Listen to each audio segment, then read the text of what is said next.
bom dia. Bom dia para todo mundo. Bom dia, bom dia. Bom dia, Regina. Bom dia para todo mundo. Bom dia. Uma manhã bem empolgante estar aqui com vocês. Pessoal, já vou pedir para quem chegou, se puder colocar o nome e do lado a organização que pertence no título aqui vou trocar até meu nome aqui, que meu nome também está aparecendo. Vou colocar aqui Regina System Lab Humana. Renomear, se vocês puderem renomear o nome de vocês, com o nome de vocês e com a organização que vocês representam, para nós é super importante para esse encontro de hoje, para a gente saber, né, de onde cada pessoa vem, porque assim foram muitos inscritos e a gente quer realmente fazer uma manhã de troca com vocês.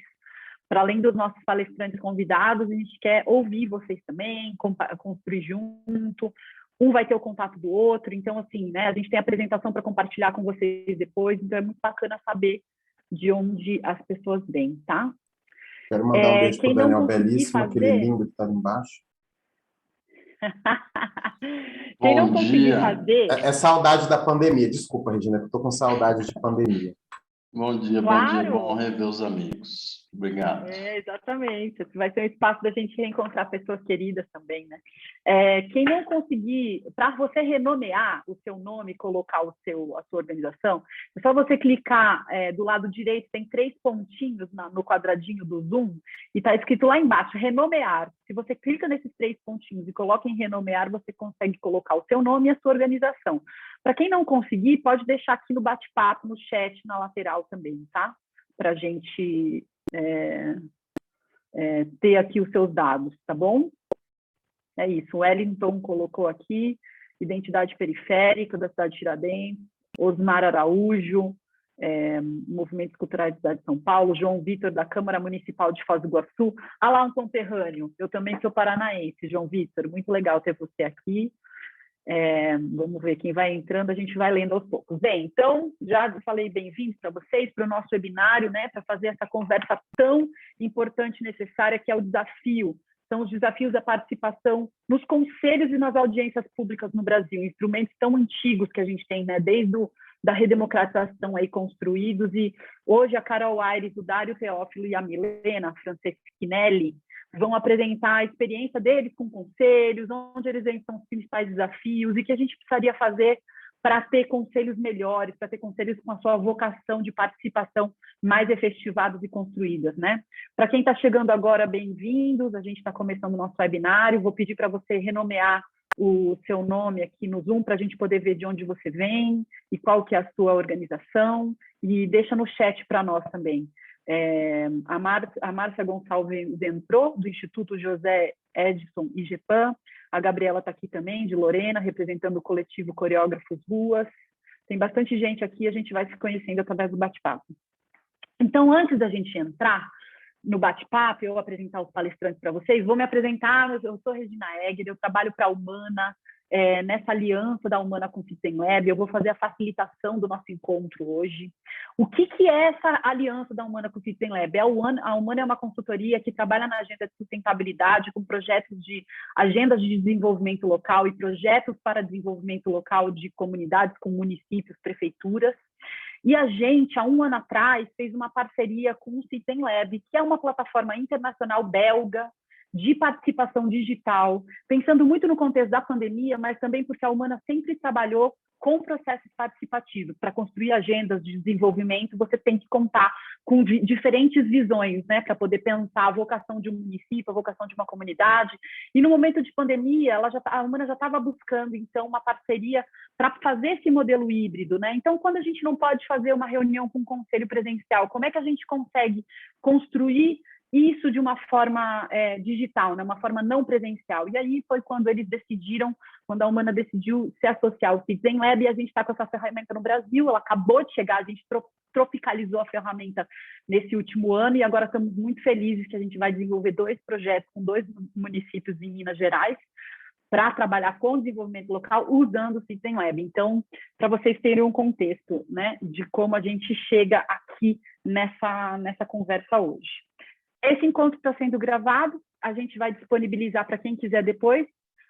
O Dário e a Milena tiveram a ideia de a gente trocar os e-mails de todo mundo, né? Também para passar a apresentação, mas para vocês terem contato todos uns dos outros.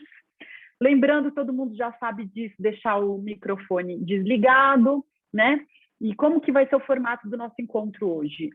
Eu vou apresentar os palestrantes para vocês, vou lançar as perguntas para eles vão ter 10 minutos para contar a experiência deles, e depois a gente vai abrir, e isso vai ser a primeira vez, eu não tinha usado ainda a ferramenta do Miro integrada ao Zoom.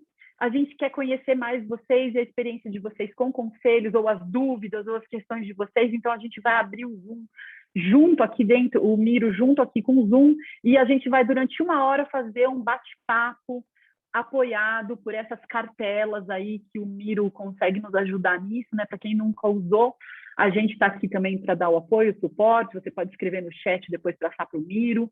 Então, a nossa ideia é que esse seja um espaço, assim, não só de vocês ficarem ouvindo, mas também da gente poder ouvir vocês e construir junto participar junto aqui desse debate, que a gente justamente está falando sobre qualidade de participação, certo? Então, a gente não podia ficar só falando sem ouvir vocês. Então vamos começar. Primeiro vou apresentar para vocês a Carol Aires.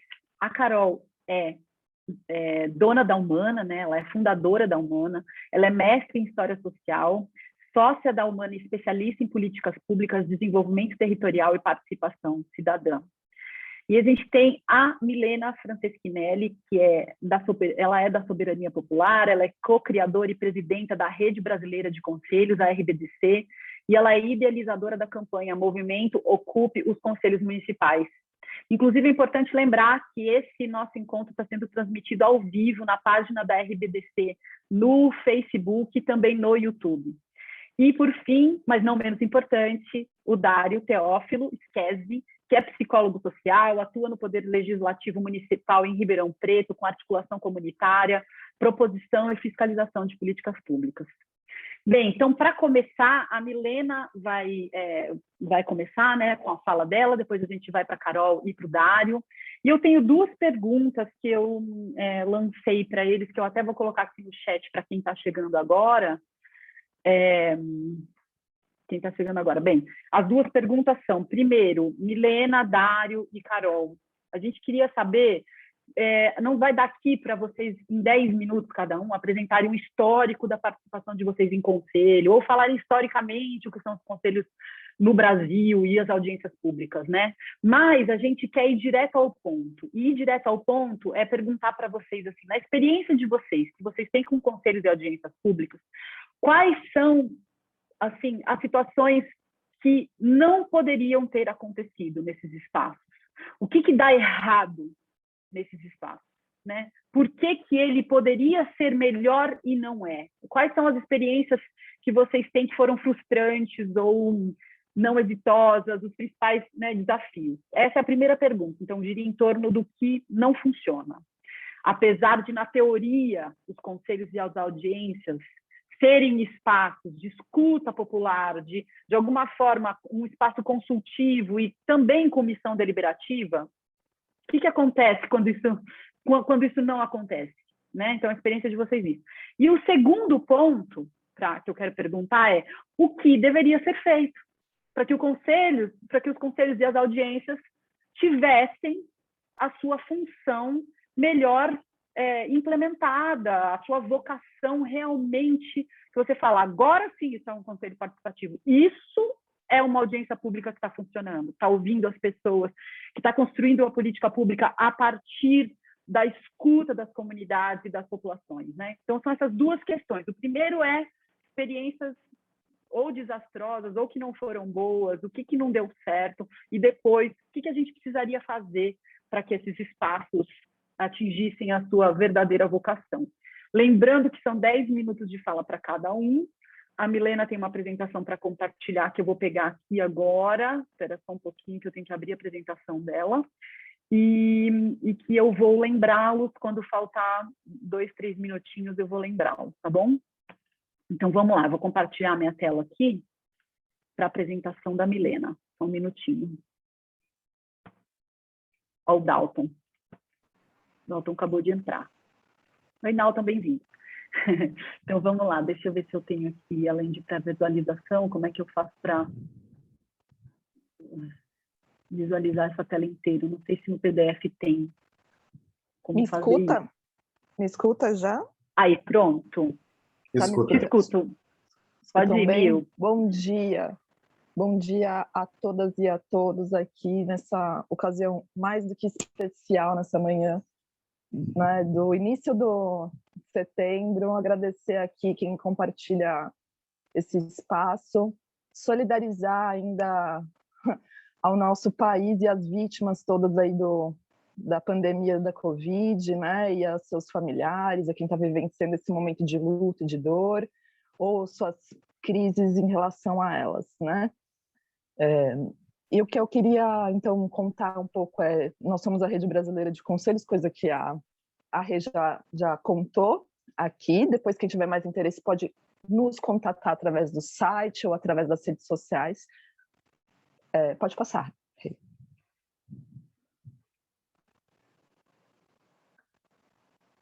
Eita, Rê, pode passar.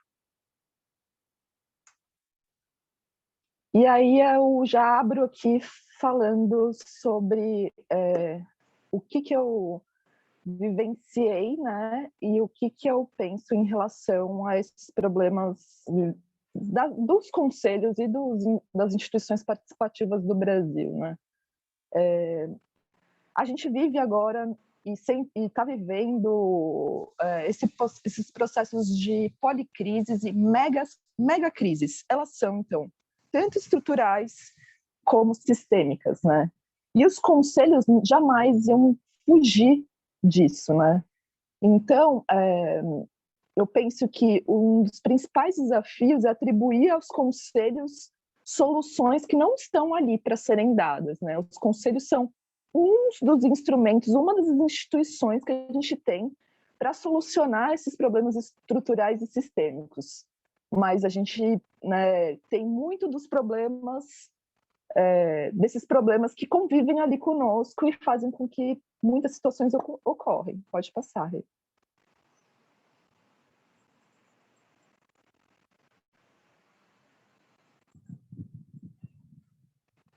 Eu acho que vai ficar meio estranho, né? Quer voltar para mim aqui e só depois a gente só coloca por fim aquela foto lá dos desafios mesmo e eu sigo, porque eu pensei que ia dar para passar mais fluido, mais tranquilo. Então, pensando nesse cenário que eu estou apresentando, de que quais são esses desafios, né? Esses desafios são diversos, mas eu penso que sempre existe uma cobrança maior do que a função em relação aos conselhos, né? E atribuem aos conselhos um milagre que ninguém na humanidade é capaz de prover. Então, uma das primeiras coisas que eu gostaria de fazer aqui é compartilhar a responsa, sabe? E no sentido de que também os conselhos fazem parte da nossa democracia, né? E não são sua totalidade. E a nossa democracia, quando falam sobre a crise da democracia, eu ia também tentar situar melhor essa crise com a representação, né? A gente tem uma democracia representativa e participativa no Brasil, mas que pouco consolidou a democracia participativa, né? Acabou que a gente conseguiu avançar mais em garantir os espaços de representação dos três poderes do que garantir a soberania popular, que se dá através dos instrumentais e dos mecanismos de participação, né? Entre eles os conselhos, audiências públicas, as consultas, os plebiscitos, a iniciativa popular, o júri popular também é uma ferramenta de soberania popular, entre outros, né? O que eu acredito... Opa! Apareceu uma mensagem aqui para mim, desculpa. O que eu acredito, então, é que, mais do que a gente pegar e atribuir essa crise aos conselhos, eu atribuo a falta de consolidação da soberania popular do Brasil, né? Eu atribuo ao racismo sistêmico, né, e estrutural que a gente vive em todas as instituições. Porque quando a gente fala de democracia, fala de conselho, fala de participação, a gente tem que perguntar para quem? quando, quem participa, como participa. Então, a gente tem que qualificar, como a Rê colocou, né, o debate nesse sentido também. Que a gente, tradicionalmente, não tem a democracia para todos, né? Mesmo com a questão do voto, foi muito tardio, né? Muito tardia, principalmente para as mulheres. A questão, por exemplo, do voto, que é como a gente muito acredita que se faz essa nossa democracia representativa, no caso, né? Quando a gente fala de instrumentais então, de democracia direta, né? E aí a gente tem que destacar as conferências municipais, no caso, que é a maior experiência de democracia direta do planeta. Então, não é que a gente tem uma experiência qualquer, a gente tem a maior e a melhor. Porque a gente tem muitas distorções, sim, e precisa avançar muito, evoluir muito. Mas não considerar isso e a gente muitas vezes não saber que essa experiência é a maior experiência de democracia direta do planeta, né? Diz muito sobre o quanto que não querem que a gente tenha a nossa soberania popular concretizada. Então, a minha provocação então vai nesse tom, né, de que quando a gente está falando sobre crise em relação aos conselhos e o exercício da democracia nos conselhos, é uma crise muito mais ampla, né? E que, obviamente, ela reflete ali nos conselhos, mas que ela não tem como ser sanada totalmente ali. Sim, a gente é corresponsável por isso, então a gente tem que ampliar e evoluir o modelo, mas, inclusive, pensar bem esse modelo de como a gente está situando a soberania popular e esses instrumentais de democracia direta e o poder que eles têm. O que eu estou querendo dizer é, a democracia é, né, o poder do povo, né? A própria palavra já diz, né? É o poder de governo do povo. Se a gente não pega e não problematiza e não faz uma reflexão profunda sobre a capacidade que o povo tem de governar, então a gente está reduzindo muito o debate. E quando a gente vai falar de conselhos, por exemplo, que fiscaliza, faz proposituras, entre outras coisas, e coloca em paridade o seu fiscalizado nesses espaços, para já começar a dar meio que errado, né? Então, a gente tem que fazer debates profundos em relação a como se dá essa distribuição de poder, por exemplo, porque o exemplo clássico da paridade que pouquíssimo é debatido, entendeu? Por exemplo, quando você tem uma gestão pública, um poder... E aí outra coisa, a gente está falando de conselhos, né? E parece que conselho é uma coisa que só tem que ser do poder executivo, né? Como se o poder legislativo e o poder judiciário, né, não precisassem ter esses instrumentais de controle social. Então, eu também gostaria de destacar isso, que a gente ainda está tão reduzido sobre esse debate, que quando a gente fala sobre controle social e conselhos de políticas públicas, a gente acredita que a gente tem só o poder executivo. Isso quando as pessoas entendem isso. E aí também lembrando que os conselhos de política, né, são uma parte disso, e que você também tem os conselhos executores de políticas, né, os conselhos gestores. Então, todas as escolas públicas do Brasil e universidades têm conselhos gestores com participação dos alunos, dos pais, né, e da comunidade escolar, por exemplo. Todas as unidades básicas de saúde têm conselhos gestores no Brasil. Então, os nossos famosos postos de saúde também têm conselhos para participar. Mas as pessoas sabem. A quem interessa essa invisibilidade? Interessa ao povo não saber? Ou não interessa a quem vai ser fiscalizado e controlado? Então, acho que também atribui-se muito ao povo uma responsabilidade de que já não cabe a ele nesse sentido. O povo dá sua contribuição e os legisladores nunca avançaram muito nesse quesito. Existe um relatório do ITS, né, do Instituto do Terceiro Setor, se eu não me engano, que eu sempre chamo eles de ITS, eu nunca... me perdoem até mas existe um relatório que fala sobre a iniciativa popular, até porque eles criaram uma ferramenta, um minutinho eu tenho, até porque eles criaram uma ferramenta para colher assinaturas para a iniciativa popular.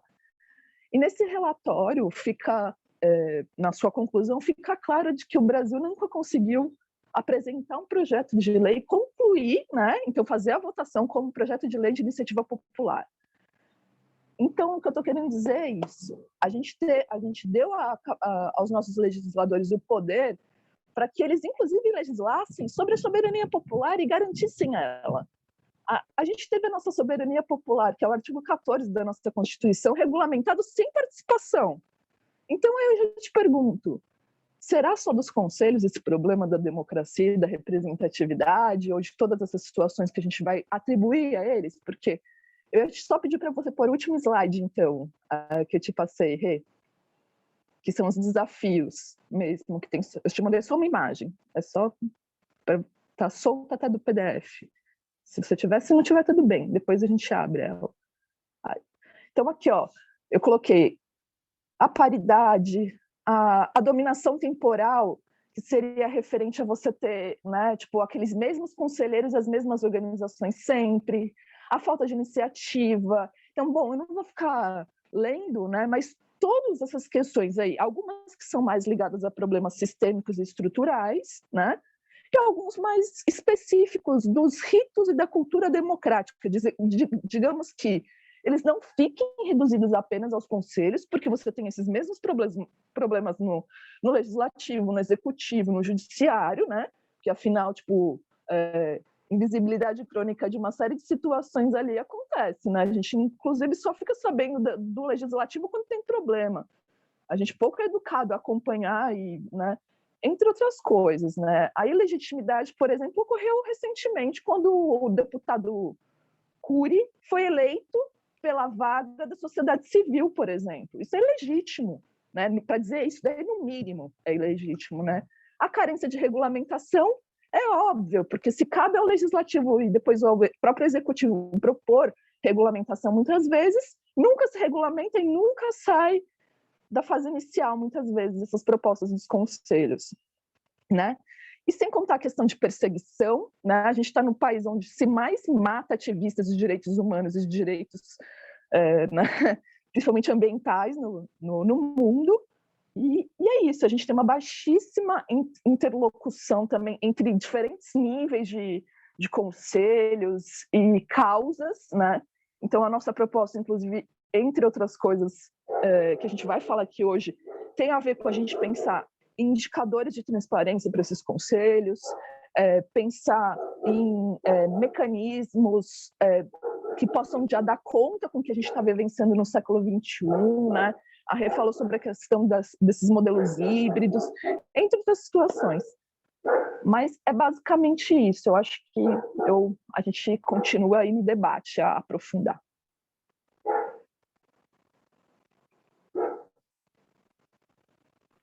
Perfeito, Milena, muito obrigada. Agora a Carol vai apresentar também.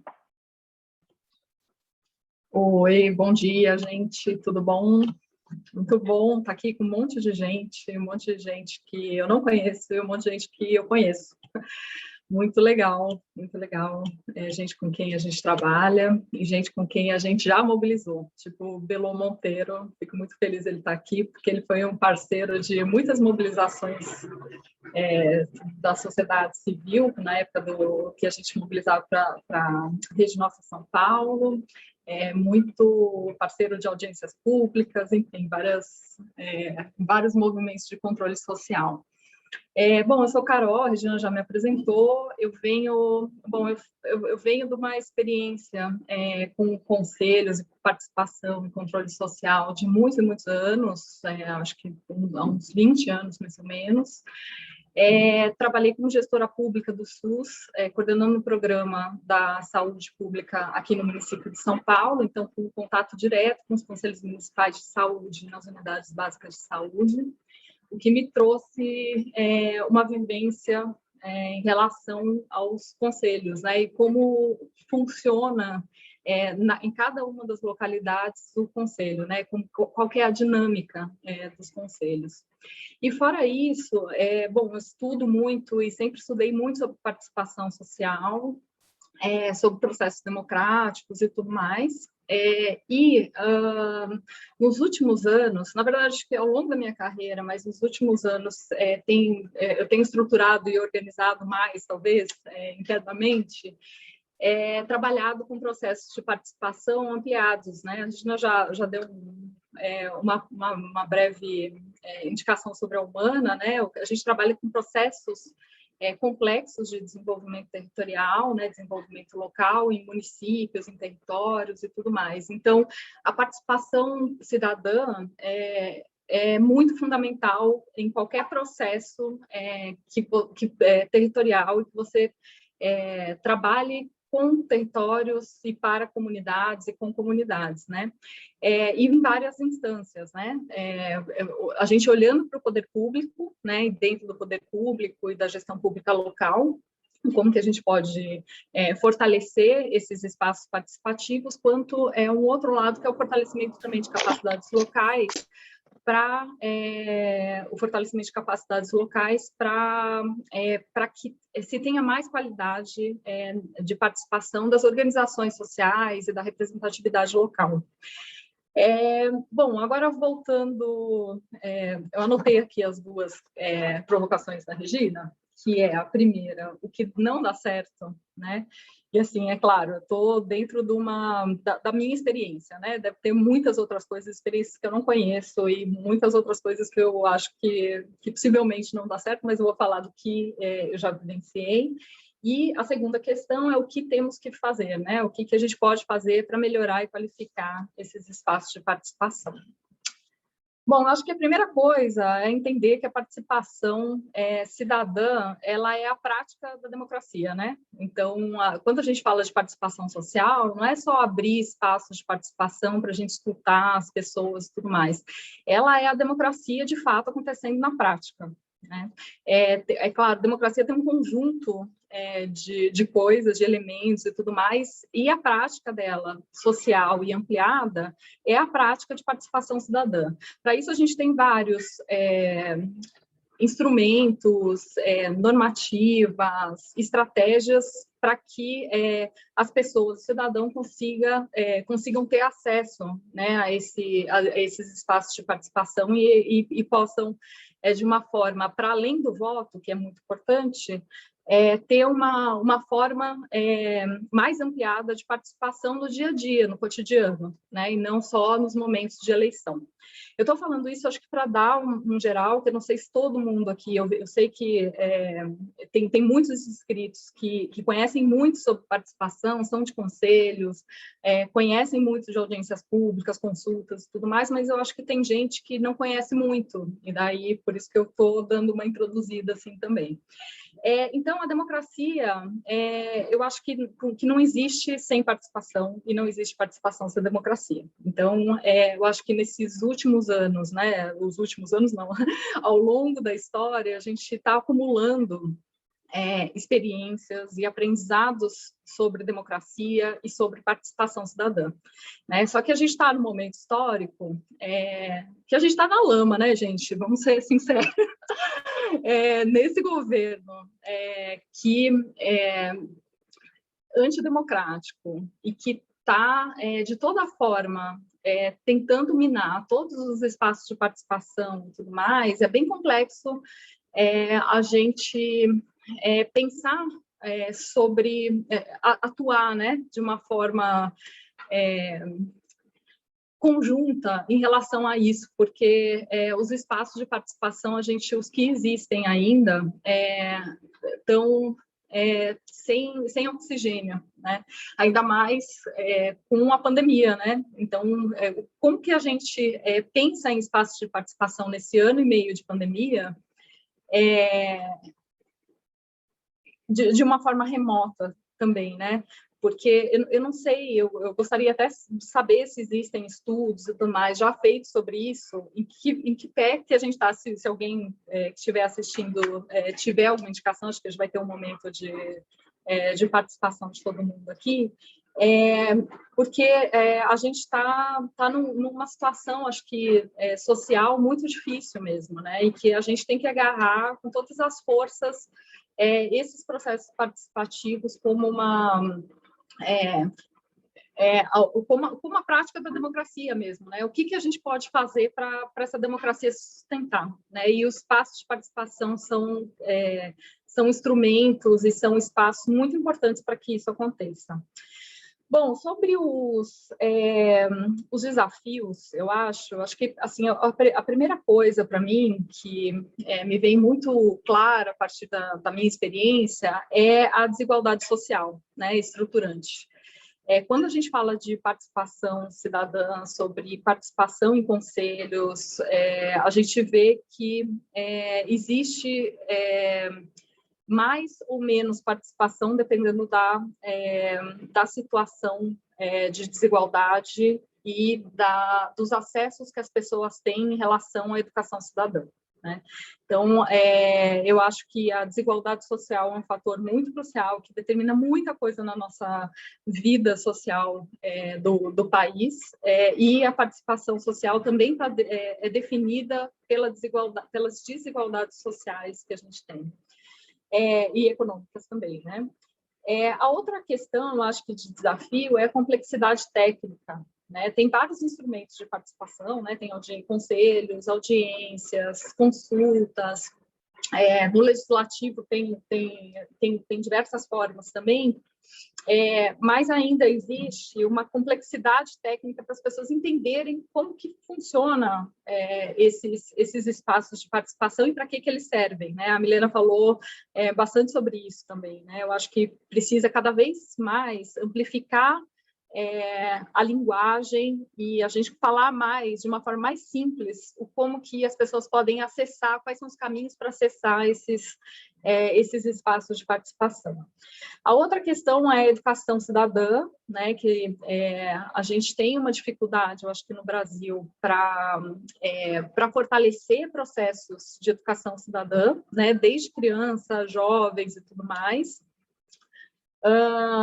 E uma coisa também que eu acho que é muito desafiadora e que daí eu acho que tem a ver também com a gestão pública, né, como que a gente cria planejamentos e estratégias para participação, porque não é só criar um espaço de participação, né, na canetada, no papel e tudo mais, mas como que você cria uma estratégia de participação para que mais pessoas possam participar de uma forma adequada, que crie condições realmente de participação, né? Porque eu acho que não é só isso, assim, não basta o espaço de participação existir, mas como que a gente cria condições para que esses espaços... Obrigada, Regina. Como esses espaços podem ser melhor desenvolvidos e terem maior condição para participação. E a comunicação ampliada, né, como eu disse, transparente, ampliada, uma linguagem simples e tudo mais, para que mais gente tenha acesso. Eu estou aqui na minha cola. Deixa eu ver mais aqui. E eu vou já para o segundo tópico, que é o que a gente pode fazer. Eu acho que daí entra um pouco também da minha experiência no trabalho cotidiano, que é o fortalecimento da sociedade de capacidades locais para esse processo de participação, né? Quando a gente fala de fortalecimento de capacidades locais, a gente está falando de como que a gente pode fortalecer organizações locais, pessoas, indivíduos, formar lideranças para que se tenha uma qualificação da participação pública local, né? Que se faça, que se ocupe esses espaços e que tenha uma participação muito mais ativa e qualificada para tomadas de decisão, né? E daí eu acho que dentro disso a gente tem o processo de fortalecimento de capacidades através de formações, né, cidadãs, que eu acho que é muito fundamental as pessoas entenderem o funcionamento, a dinâmica, os mecanismos da atuação política, né, e que a atuação política não é partidária, necessariamente, pode ser partidária, mas não necessariamente partidária, é uma atuação que tem a ver com a sua vida, né, com as decisões e com o que você, o que compõe a sua vida. A outra coisa, eu acho que o investimento em estudos de território, diagnósticos, conhecimento sobre aquele lugar e sobre aquelas temáticas, para que se possa atuar de uma forma muito mais assertiva, muito mais qualificada também. E isso, eu acho que tem muito a ver também com a atuação intersetorial, né? A gente está falando de organizações locais, né? O fortalecimento de organizações locais, pessoas e tudo mais. É preciso ter um fortalecimento da gestão pública municipal também, né? Estou falando aqui no caso da municipal, principalmente de pequenos municípios, para eles entenderem ou criarem melhores estratégias de participação, porque isso ajuda, inclusive, na qualificação de políticas públicas locais, né, e qualificação da gestão pública, porque você tem maior aderência à realidade, às demandas, os desafios e as oportunidades locais. E também o papel das empresas, fundações, institutos empresariais para essa participação cidadã, né? Para esse fortalecimento das capacidades locais, atuando de uma forma de apoio para que esse processo, né, de fortalecimento aconteça, né, seja com investimento social privado, voluntário, e criação de estudos, né, e incentivo e financiamento de estudos e de fortalecimento das capacidades locais através de formações, por exemplo, né. E eu acho que é isso, Regina, acho que já encerrou, né? Então tá bom. Então é isso, depois a gente volta. Acabou de encerrar, Carol. Tá bom. Obrigada. Obrigada. Passamos a palavra ao Dário agora. Vamos lá, então. Todo mundo me escuta bem? Ok. Sim, Dário. Eu vou só botar aqui meu controladorzinho de tempo também, que eu vou ficar olhando para ele. Pronto, aí porque senão a gente se empolga, né? Primeiramente, eu quero agradecer o convite. Estou vendo uma ventaninha aqui em Ribeirão Preto e está fazendo um barulhão aqui. Não sei, tá aparecendo o vento aí ou não? Não? Tá. Muito de fundo, tá tranquilo. Tá bom. Se atrapalhar, eu vou lá e fecho a porta. Tomara que venha a chuva, né? Eu vou, primeiramente, corroborar a fala da Milene e da Carol em relação ao momento democrático que a gente vive, né, de crise, né? E da dificuldade aí que está sendo para todos nós viver, né? Não só uma pandemia, mas um desgoverno geral, né? Isso também já dispensa apresentações. Focando um pouco na minha fala, eu pensei em fazer uma fala focando muito no nosso momento de diálogo, né? Então eu pensei perguntas, né? Indicar alguns pontos críticos e ao final fazer algumas sugestões de propostas concretas, inclusive que a gente possa fazer juntos, né? Para construir essa fala, né, que eu agradeço ao convite da Regina, da Humana e da Citizen Lab, eu fiz aí uma série de levantamentos, estudei alguns artigos, algumas pesquisas, alguns institutos que trabalham com avaliação de conselhos e análise da qualidade da participação desses conselhos, né? E também muito focado na questão de indicadores que possam nos mostrar, aí, que a gente possa dialogar sobre essa questão da participação, né? E eu quero fazer um resgate histórico rápido, mas bem focado para contextualizar alguns conceitos que têm a ver com essas críticas, né? Então, eu queria convidar vocês para a gente pensar como um filme, né? A primeira cena, né? A cena 1, né? A gente focar na década de 60, 70, onde os integrantes lá do movimento... A gente tinha no Brasil do movimento sanitarista, que pensava a saúde. Eu venho da saúde, sou psicólogo social sanitarista, sou integrante do SEBS aqui em Ribeirão Preto, núcleo que eu ajudei a fundar em 2008, né, que a gente integra um coletivo nacional que ajudou a fundar o SUS na década de 70. E esse movimento ele era inicialmente um movimento municipalista, né, para pensar a política pública, a política de saúde a partir do município, né? E esse movimento municipalista era na década de 70, fazendo toda uma discussão sobre o processo de redemocratização do Brasil, o enfrentamento à ditadura, né? E a discussão da criação de políticas públicas no Brasil. Eles fizeram um evento extremamente ousado em 1979, que foi um seminário que chamou a questão democrática na área da saúde, né? Isso no Congresso Nacional. Então, imagine, em plena ditadura, você chamar um evento que chamava a questão democrática na área da saúde. Eu vou fechar a janela, porque eu não estou conseguindo pensar de tanto bagulho apitando aqui na minha orelha. Peraí. Enquanto ele fecha, só dizer quem chegou, bem-vindo. A gente está gravando esse encontro para ser disponibilizado depois. Ele está sendo transmitido ao vivo pelo Facebook, pelo YouTube da Rede Brasileira de Conselhos. Aqui com o barulhão. Não sei se estava dando para ouvir, mas aqui parecia que estava um trem dentro da minha cabeça, né? E aí, gente, eu acho muito legal fazer esse resgate, né? Porque, assim, em plena ditadura, o princípio do movimento municipalista era trazer para os municípios a discussão da política pública, né? Porque a gente vive a necessidade no município e a deliberação tinha que ter, inclusive, discutindo os recursos, né? E a gente tinha o primeiro conceito importante, que era trazer para o território. Na palavra território, sugiro todo mundo anotar, né?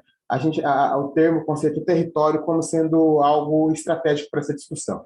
Cena número 2, né? Já na década de 70, o grupo do SEBS faz, numa discussão de criação dos conselhos de saúde, né, discutindo a questão da redemocratização, da proposta ainda até então, de uma nova constituição, do chamamento da simbólica conferência, da 8ª Conferência de Saúde, que aconteceu 2 anos antes da Constituinte, em 86, se não me falha a memória, né? E aí, pensa assim, num boteco, uma cena, num boteco, sanitaristas conversando, eis que o pessoal está lá tomando malte 90, que tinha na década de 80, infelizmente isso não existe mais, né? Com inspiração lá nas comunidades eclesiais de base, que foi uma das estratégias de grande mobilização. A gente tem que resgatar no Brasil, que a gente já fez uma estratégia grande de mobilização, né? Por conta da ditadura, da perda das liberdades, a gente entendia como era importante, tanto a questão da liberdade quanto da participação, né? Hoje a gente não tem muito lastro para discutir. Às vezes, talvez seja algo que a gente possa tirar das crises que a gente está tendo hoje, das ameaças democráticas que a gente está tendo hoje, né? E aí, gente, o companheiro Sérgio Arouca, que estudou aqui em Ribeirão Preto, que foi uma pessoa incrível, e a gente recomenda que todos leiam a tese de doutorado dele, que é um trabalho muito bacana em relação à política pública, que ele, inclusive, cunhou o termo democracia, saúde, saúde e democracia.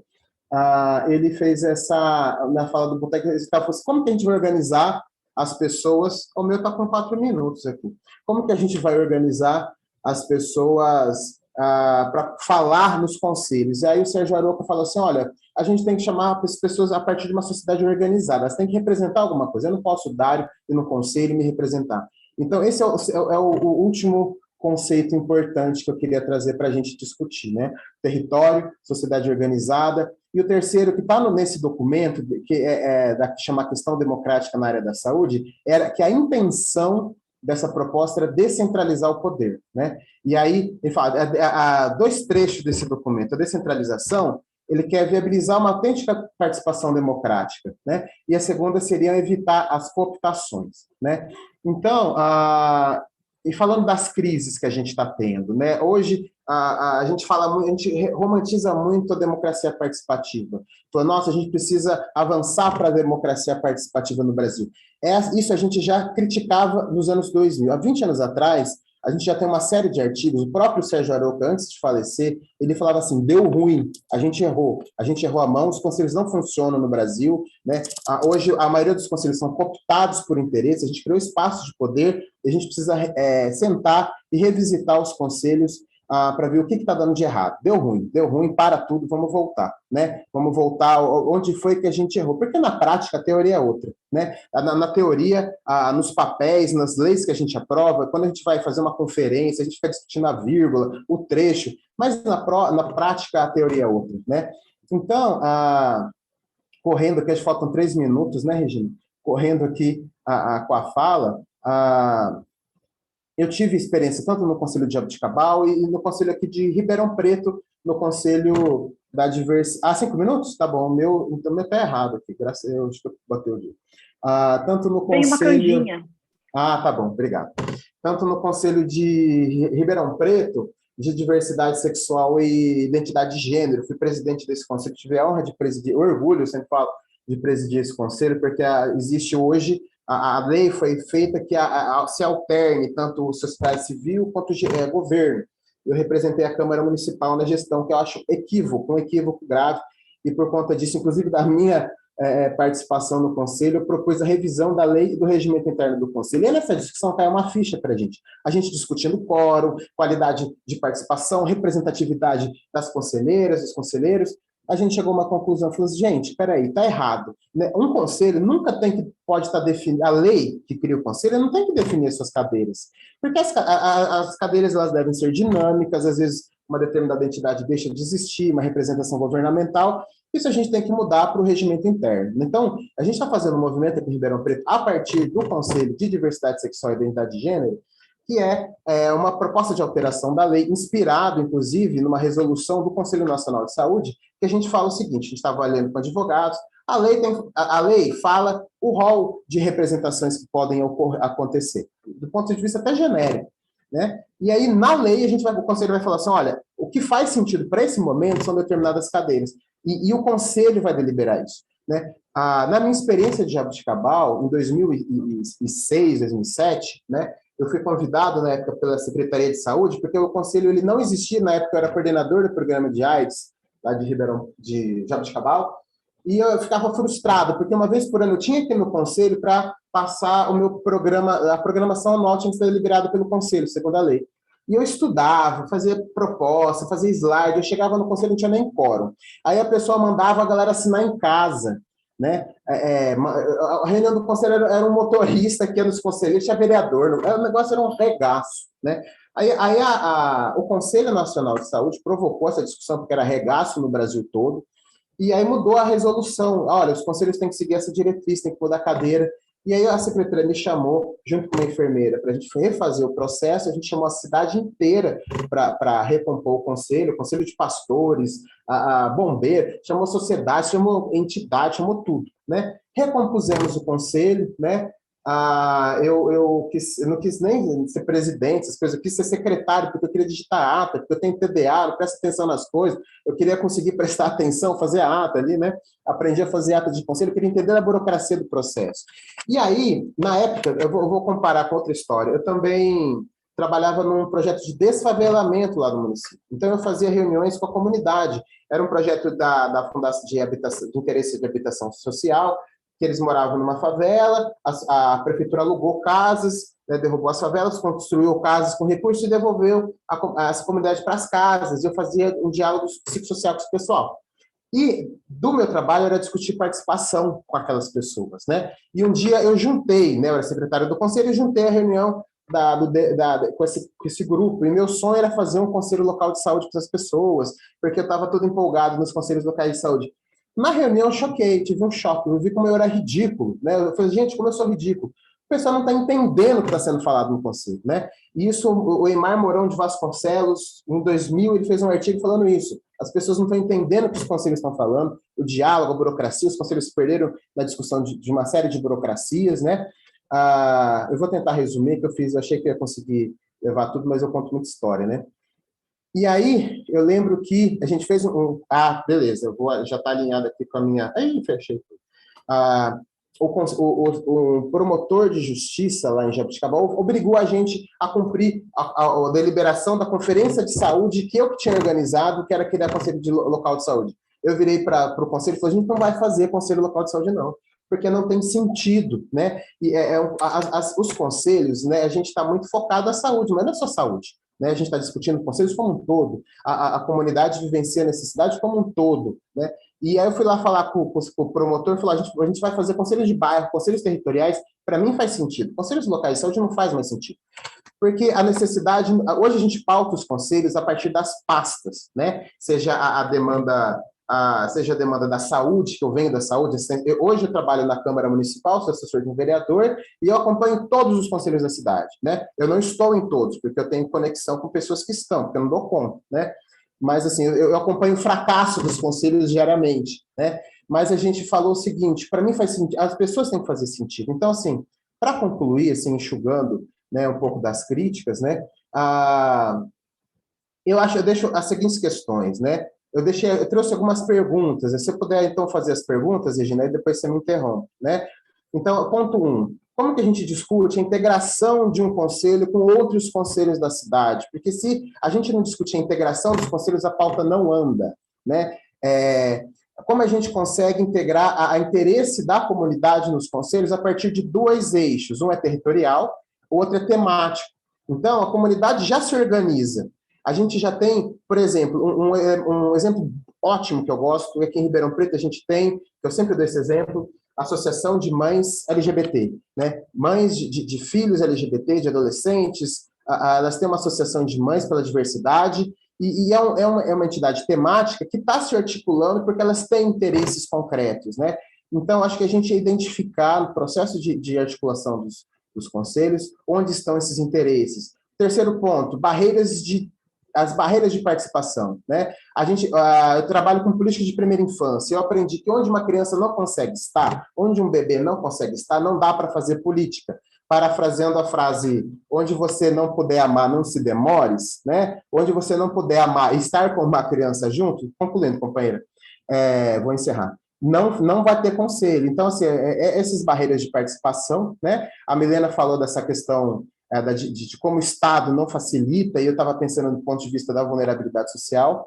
E, assim, as perguntas, né? Qual é a nossa capacidade de mobilizar a comunidade, né? Como evitar o destino da maioria das ações que depende de mobilização social? Qual que é o nível de inserção comunitária que a gente possa fazer na questão das narrativas discursivas técnicas e burocráticas, né? E qual que é o real acesso da população e interesse nesse sentido, né? Então, realmente 10 minutos foi vida louca, mas seguimos na diálogo. Obrigado. Estava aqui anotando. Pessoal, muito obrigada, Carol, Dário, Milena, pela apresentação. Tem muita gente perguntando aqui no chat, se apresentando, o pessoal de prefeituras, de conselhos, de organizações envolvidas no tema, né, da participação de conselhos e audiências, escolas democráticas. Então, assim, está bem rico o grupo que está aqui. Então, para dizer que a gente vai compartilhar as apresentações, perguntaram da apresentação da Milena também, vamos compartilhar as informações que a gente está apresentando aqui, esse vídeo vai ficar disponível, a gente vai montar um grupo, quem quiser interagir para pensar processos futuros, está tudo aberto aqui para a gente construir. Agora, a ideia para a gente parar para pensar e refletir um pouquinho, porque foi meia hora de bastante fala, e eu acabei dando 13 minutos para cada um dos três. Eu vou pedir para a gente vai se dividir em salas de 3 pessoas, para a gente refletir um pouquinho sobre o que foi essa conversa antes de já chegar aqui na plenária, tá? Então, vão ser 10 minutos de reflexão nessa sala sobre quais foram as percepções de vocês, o que vocês sentiram, assim, o que vocês têm para trazer de contribuição sobre o tema, pensando que no momento onde a gente voltar para a plenária, eu vou compartilhar o Miro com vocês, e aí a gente vai colher um pouco o que foi esse debate de vocês, o que vocês concluíram nessa conversa em trios, mas principalmente falar sobre uma pergunta que eu queria trazer para nós, naquele sentido que a Milena falou da corresponsabilização, da soberania popular, e de que hoje é muito importante a gente pensar o que cabe a nós, o que a nossa parte pode fazer. Porque tem situações que a gente não controla, esferas de poder que a gente não controla. Mas a gente tem brechas, como o Dário trouxe, mesmo quando a gente estava numa ditadura militar, a gente estava construindo as comunidades eclesiais de base, os conselhos populares. Então, assim, a gente sempre tem brecha para poder melhorar a participação. Então, uma provocação para a gente, a pergunta que a gente vai discutir no Miro o que a gente precisa fazer para ativar os conselhos e as audiências para melhorar esses espaços? Na nossa parte, o Dário trouxe exemplo, a Milena trouxe exemplo, a Carol trouxe exemplo. Então, como é que a gente pode, inclusive, no bate-papo aqui, já teve a Hanna falando, nossa, a experiência que o Dário apresenta aconteceu a mesma coisa no meu município. Então, assim, o que cabe a nós? Lá em Ribeirão Preto, eles mexeram no regimento interno, eles perceberam que as cadeiras estavam transitar. Então, assim, né, as provocações que o Dário trouxe, integração desses conselhos, como é que supera as barreiras? Então, assim, estão sendo ameaçados os conselheiros? Vamos chamar o pessoal de direitos humanos para fazer denúncia. Então, assim, eu quero entender como é que a gente pode encontrar soluções do que é possível dentro da nossa condição atual, dentro das nossas organizações. Porque senão a gente vai sempre falar que o problema é estrutural. E pensando que a democracia se constrói por dentro e que e que os conselhos e as audiências são reflexo da nossa semidemocracia, hoje o meu ex-orientador da época do mestrado ele fala sobre ditadura militar e ele está lançando um evento para falar sobre a semidemocracia brasileira. E eu falei, nossa, essa expressão é muito boa, porque é o que a gente tem, né? Então, como é que a gente pode pensar em aprimorar essa democracia? Mas eu já me estendi, isso vai ficar para o Miro. Antes, eu queria convidar vocês, vamos nos distribuir em salas, eu vou abrir as salas aqui, e a gente vai voltar em 10 minutinhos, eu vou avisar quando faltar 1 minuto para a gente voltar para trazer vocês de volta. Quem nunca fez as salas simultâneas, você vai receber um convite para entrar numa sala, é só você colocar OK nesse convite, você já vai ser direcionado para a sala. Não precisa se preocupar com a sua saída da sala, vai acontecer automático. A gente se vê em 10 minutos.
Oi, Regina, tudo bem? Eu vou esperar esses 10 minutos de atividade, vou tomar um café, vou ao banheiro.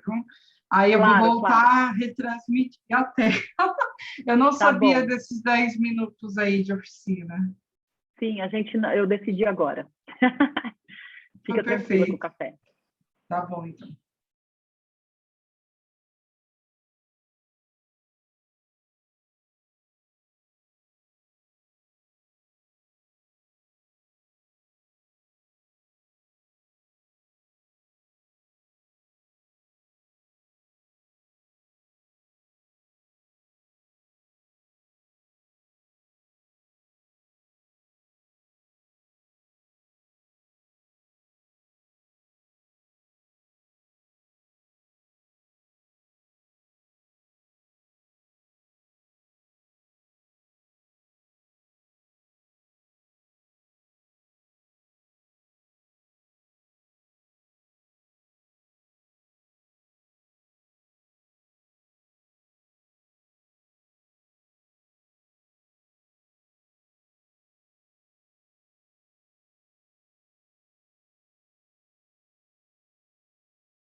Oi. Vocês estão discutindo alguma coisa? Não, tá falando que vai encerrar em 30 segundos. Meu Deus, deu alguma coisa errada. Ai, não acredito. Eu acho que ou o tempo, Regina, ou encerrou as salas sem querer, um dos dois. Eu encerrei sem querer, eu acho, gente. Não acredito. O pessoal tá começando a conversa. Oi, Teve gente que não ingressou na subsala. Talvez seja melhor Mas dá voltar. para voltar aos mesmos grupos, é só não recriar. Eu sei. É que eu achei que muita gente saiu, viu? Voltamos. Tá, ok. Voltaram um pouquinho antes do previsto. Bem, mas espero que tenha dado tempo de conversar um pouquinho. A ideia agora muito é ouvir rápido. vocês. Foi muito rápido, né? Muito rápido. Mas a ideia agora é ouvir vocês.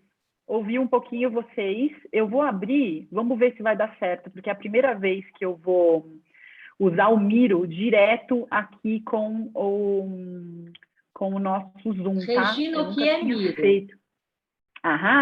O Miro é uma ferramenta de colaboração para a gente, ela funciona como, não sei se você já participou de um processo de planejamento, são as cartelas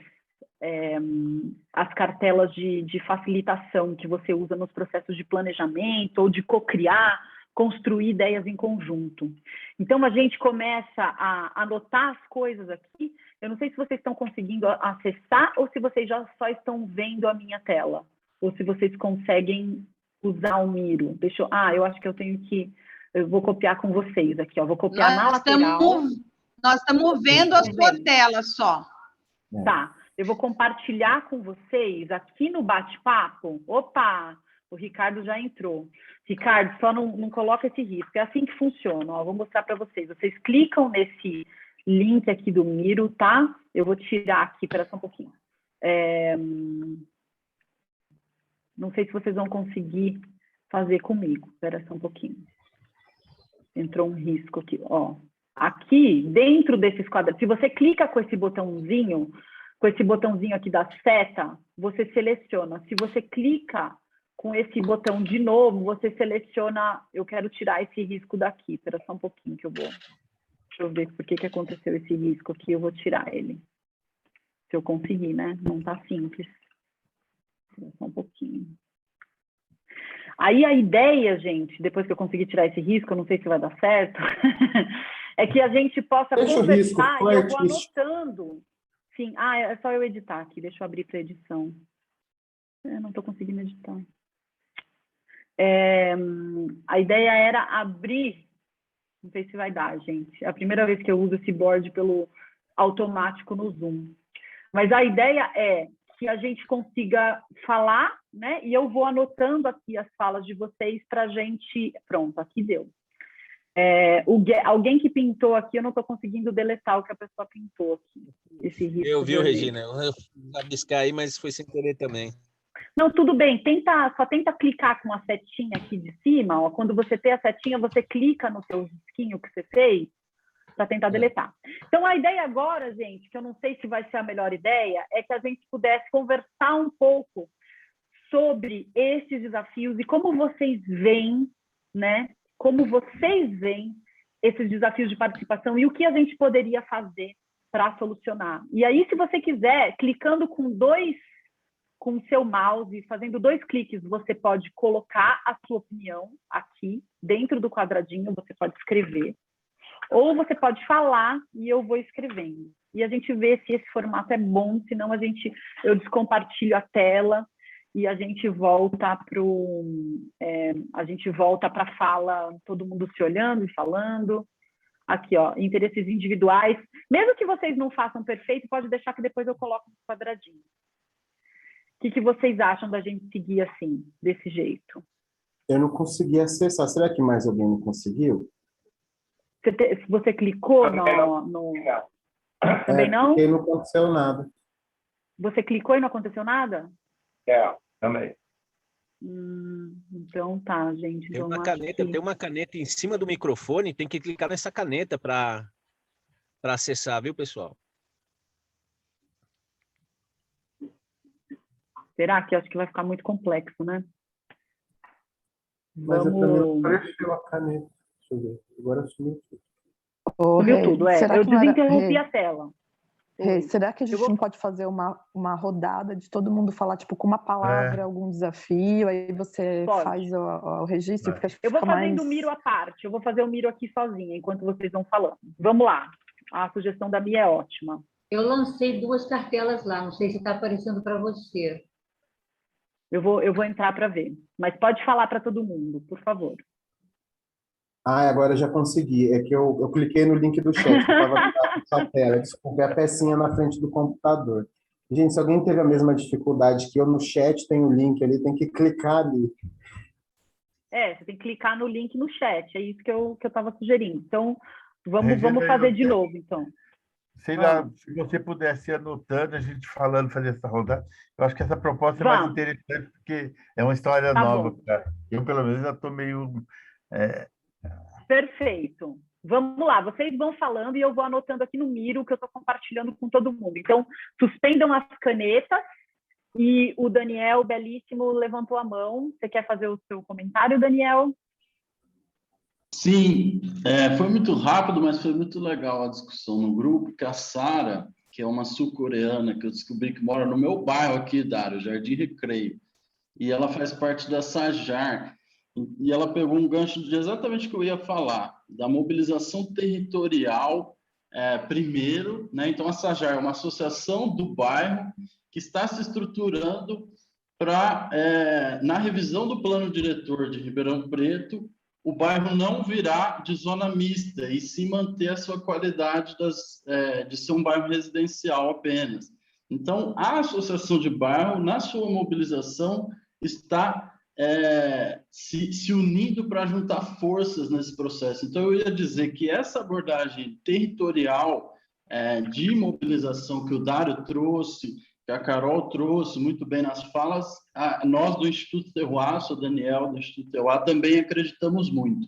E um segundo ponto que eu trago, alguém já inseriu aí no texto, que é a educação cidadã. A gente trabalha muito com educação política, temos o programa Jovens Transformadores, hoje acontecendo em mais de 8 cidades no país, para formar juventudes que tenham primeiro, conhecimento de quais são esses espaços de participação e qualificação para o debate, para a participação ativa e ocupar, de fato, esses espaços. Eu digo isso porque eu mesmo, com 21 anos, fui descobrir que existiam conselhos na sociedade.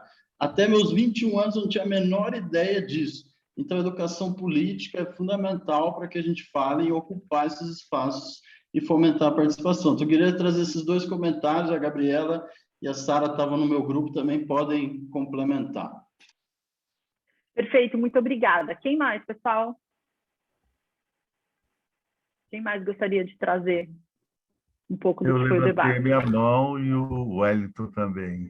Perfeito. Pode falar, Belô, por favor. você primeiro, por favor, você estava na frente. Tá, obrigado, velho. Não, é o seguinte, o nosso companheiro que falou antes, a gente está vivendo aqui em São Paulo a questão da revisão do plano diretor para ser adiado por conta do momento que a gente está vivendo. E ontem também a gente fez uma reunião com o pessoal do Guarujá, também com o mesmo problema com a questão do plano diretor, nessa época super complicada. O que eu tenho visto, eu comecei a conversar com a Hanna, a gente foi interrompido no meio da fala, precisa realmente a questão da capacitação dos conselheiros, né? Porque tem muita gente que não tem informação. Se você tem uma intervenção maior, eu tenho visto, as pessoas são tidas como pessoas chatas. Se as pessoas não falam, as pessoas vão engolindo o que vem sendo passado de trator. Em muitos lugares, as pessoas participam de vários conselhos. E tem nos municípios menores, tem as câmaras, os vereadores que têm, até o Dário falou que ele é da Câmara Municipal, eu tenho visto muita gente de Câmara e que leva a um interesse da Câmara Municipal, né? Então, assim, eu estou dentro de um projeto dentro da SOS que é fomento da elaboração dos planos municipais. Esses planos são aprovados dentro dos conselhos. O que eu tenho visto e tenho pesquisado, muitos conselhos, pelo menos na área de meio ambiente, eles não existem praticamente, infelizmente, né? Então, assim, é um resgate que a gente tem que fazer. Alguém, acho que não sei se foi a Carol que falou, que a gente, é esse momento da democracia que a gente tem discutido, eu tenho falado muito, que a gente, antes de falar qualquer coisa, a gente tem que falar do resgate da democracia, porque como é que a gente vai ter uma participação do Conselho se a gente não tem democracia nesse país, né? Então, eu achei super oportuna a fala do Dário, da Carol e das pessoas que antecederam aí, que foram fundamentais para dar uma luz.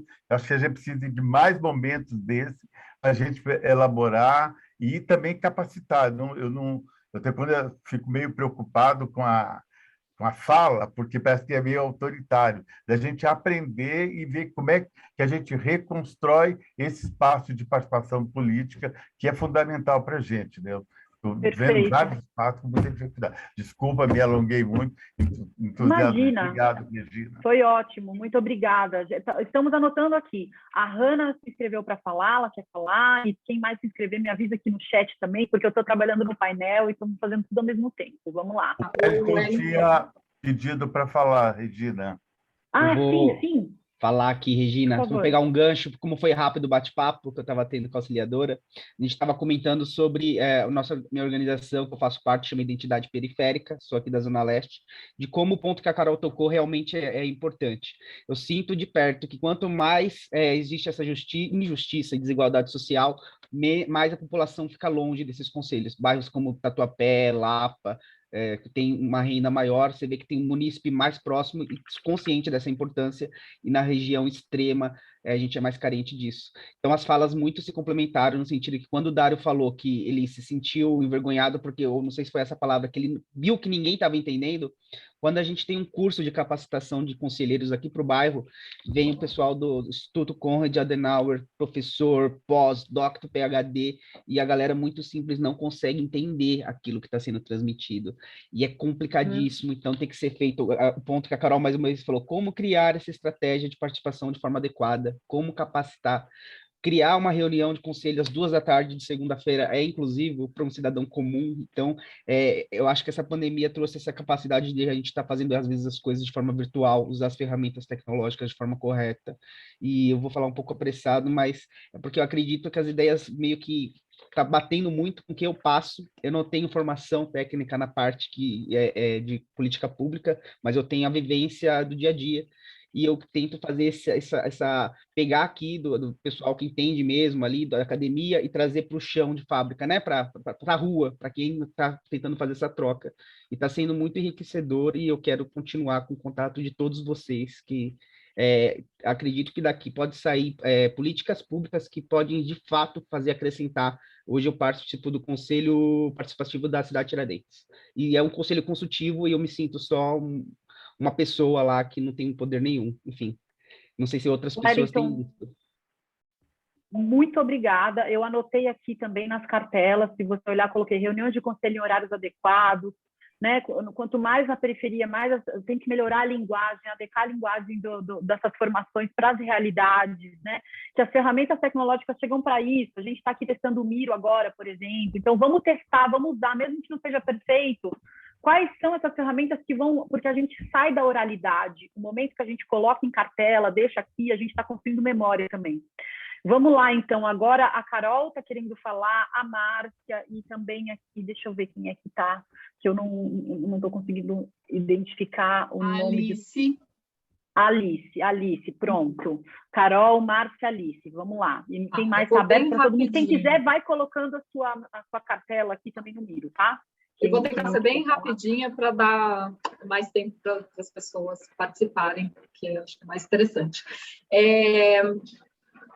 Bom, acho que pegando o gancho que a Regina acabou de falar, tem a questão do híbrido, né, da participação híbrida. Como que, nesse momento histórico que a gente está vivendo, de maior acessibilidade a ferramentas virtuais, por conta da pandemia também, né? Quais são as soluções que a gente tem, vão ser as novas estratégias de participação para que a gente amplifique, né, e amplie a participação.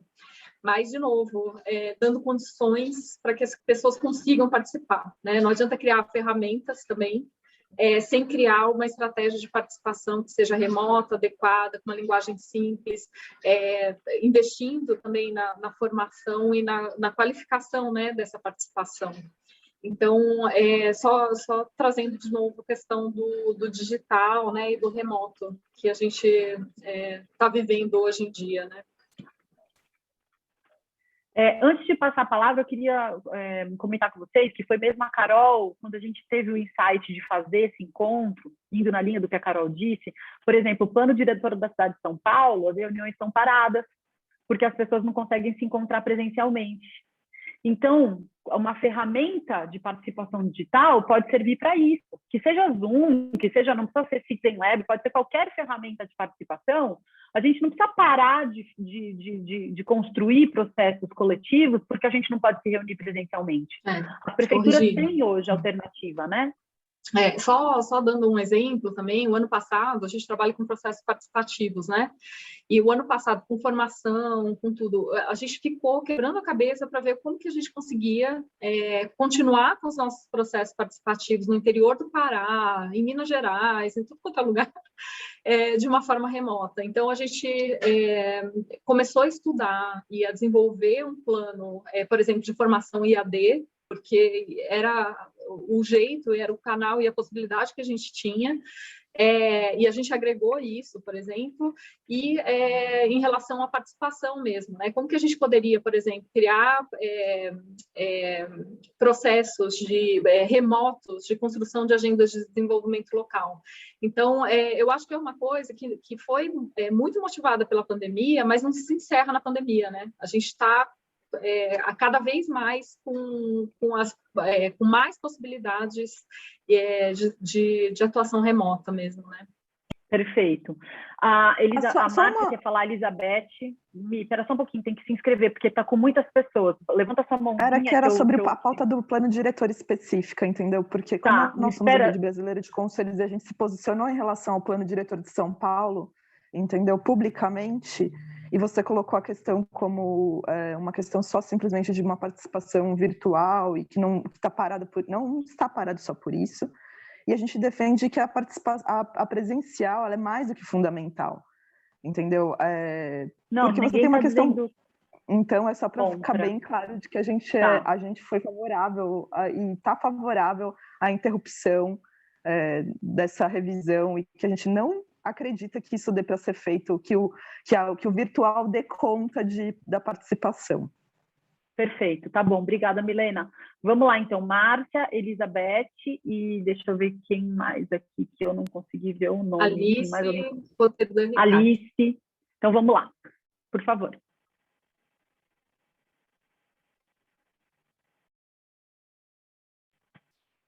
Quem quer? Acho que é a Márcia, né? Que está com a mão levantada mais tempo. Acho que é a Alice, a Márcia. Alice? Tá. Bom, é Alice? A Márcia. É a Márcia. Tá. Márcia vai passar a vez para mim e vai falar a Márcia. Não, por favor, vamos, gente. Porque... Quer deixar a Alice primeiro? Não, pode falar, Márcia, por favor. Então, eu penso como o último colega que falou também. Precisa ter mais chamamento, porque a maioria das pessoas acham inacessível, né? Participar das políticas públicas, ter acesso, dar opinião, né? Eu vejo isso no SUS, que eu sou da área da saúde, então eu vejo isso. Então eu penso que precisa ter mais, sei lá, de certa forma, chamar todo mundo, mostrar para todo mundo o que está acontecendo, que a situação do nosso país é muito preocupante. É muito preocupante o futuro do nosso país.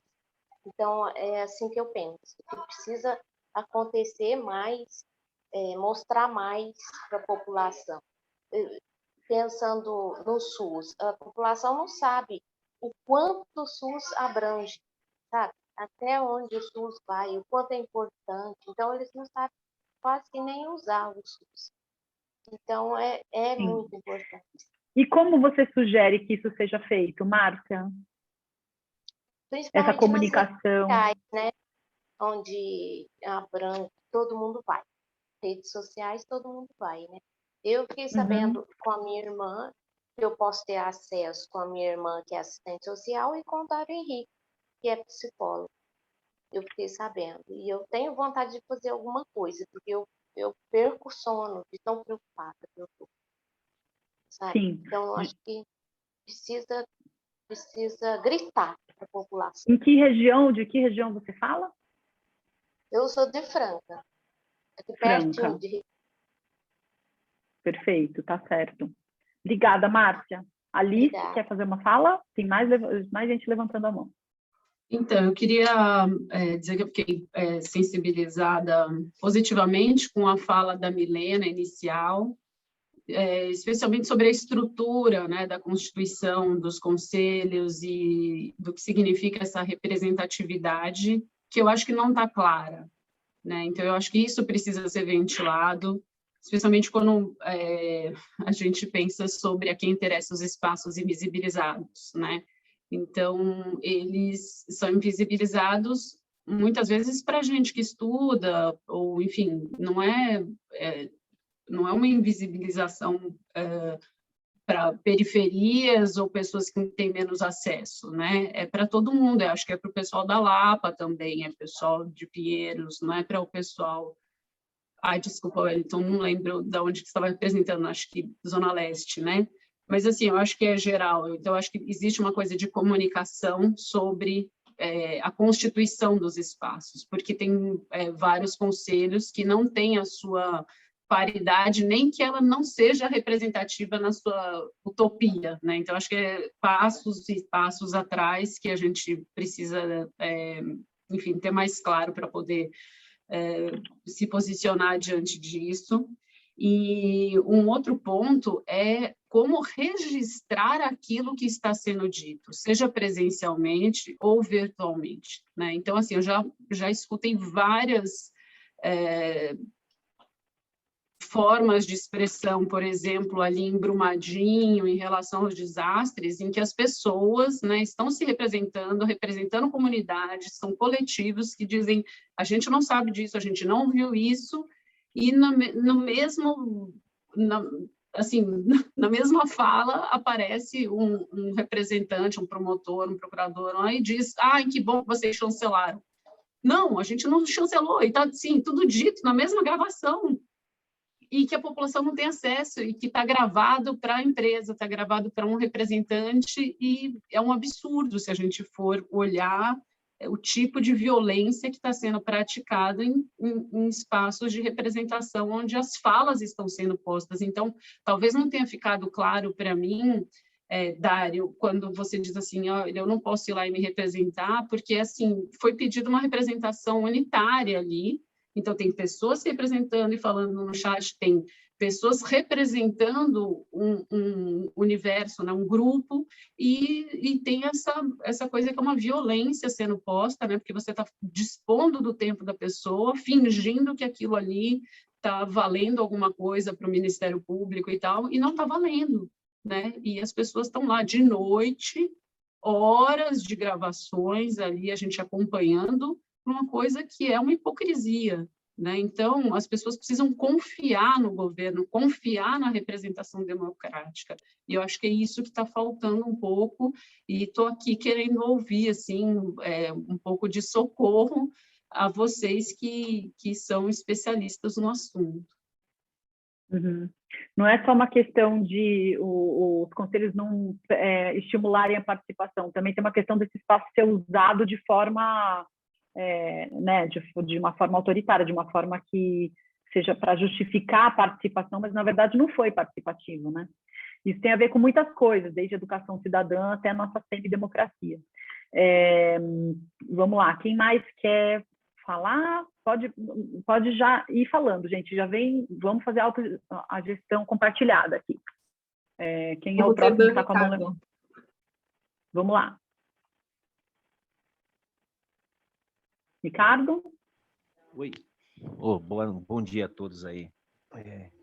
Eu faço parte do Conselho Participativo aqui de Ermelino do Matarazzo e Ponte Rasa. Eu entrei com atraso porque eu não estava conseguindo entrar, eu consegui pegar a fala apenas do Dairo no finalzinho. A parte que me chamou a atenção da fala dele foi a questão da integração dos conselhos. Isso por quê? Aqui eu estava como coordenador até o primeiro semestre agora, e eu tentei fazer a integração aqui com o CADES e o Grande Conselho do Idoso. O Grande Conselho do Idoso a gente fez uma parceria bacana, entendeu? Trocamos informações. Só que aí com o CADES eu tive problema, porque a Constituição do CADES tem lá a coordenação, tem lá os conselheiros, porém, quem que é o presidente do CADES é o subprefeito. E o subprefeito local, entendeu? Ele não viabilizou, entendeu? Essa troca de informações, as reuniões em ações no território, em parceria. Então, foi muito complicado. E o que eu percebo agora como conselheiro assim, existe, tanto da parte do conselho, que tem muitos conselheiros novos com vontade de fazer, também com vontade de aprender, porém, por parte do poder público, há uma resistência muito grande em dialogar e dividir poder com os conselhos. Porque eu me recordo quando o Conselho Participativo ele entrou em vigor, ele tinha uma outra constituição, não se tinha interlocutor, não se dialogava diretamente com o subprefeito, era consultivo, porém, o orçamento, quando chegava na subprefeitura, tinha que ter uma reunião com o conselho para colocar as prioridades. E hoje, através das portarias, entendeu que a própria Secretaria de Relações Institucionais impôs ao conselho, foi modificando. E eu percebo que essas modificações é para falar assim, olha, participação social, nós aceitamos vocês, mas no lugar de vocês, porque quem manda somos nós. Então, fica complicado, por parte dos conselheiros, não ter o conhecimento, porque você tem que correr atrás, garimpar bastante, porque, pelo menos no meu caso aqui, ninguém veio e ensinou nada, a gente teve que correr atrás, estamos correndo ainda. E também, por parte do poder público, em só fingir que acata e aceita a participação social. Isso é a leitura aqui, entendeu, minha, do Conselho Participativo, onde que eu estou hoje conselheiro. Onde você está, tem outra Ricardo? questão, eu faço parte do Conselho Participativo Municipal aqui de Hermínio Matarazzo e Ponte Rasa, município de São Paulo aqui. Só para complementar, vocês falaram aí sobre o plano diretor, né? O plano diretor, se não me engano, assim, ele foi suspenso pelo pedido do Ministério Público. Vai haver uma discussão, foi convocado o Conselho Municipal de Política Urbana para redefinir a consulta pública, né? Porque a consulta pública ela veio de cima para baixo e foi entalando todo mundo e falaram que iam fazer a revisão. Então, está parado nesse momento, entendeu? Como a Milena falou, por diversos problemas, não só a falta de participação dos conselhos, tá bom? Obrigado aí a todos. Muito obrigada, Wellington. A Milena quer fazer uma fala? Tem mais alguém inscrito? Depois da Milena? Eu estava inscrita. Tá bom, então depois é você. E o Osmar também, tá bom. Então, Milena. Eu só queria... Me escutam bem? Só Sim. Queria deixar algumas situações pontuadas em relação a boas perspectivas em relação ao Conselho, né? A Lei Aldir Blanc, que ajudou uma série de artistas e fazedores de cultura do país, não teria conseguido ser levantada se não existisse o Sistema Nacional de Cultura, né? Se não existisse também os conselhos municipais, os fundos de cultura, entre outras coisas. Grande parte dos recursos do Brasil transitam através de fundos, né? E logo são deliberados por conselhos, ou têm nos conselhos as suas consultas para sua deliberação. Normalmente, se tem fundo, é deliberativo, né? Então, também tem isso que se observar. A RBDC faz um trabalho hoje, então, para consolidar um índice de transparência dos conselhos municipais.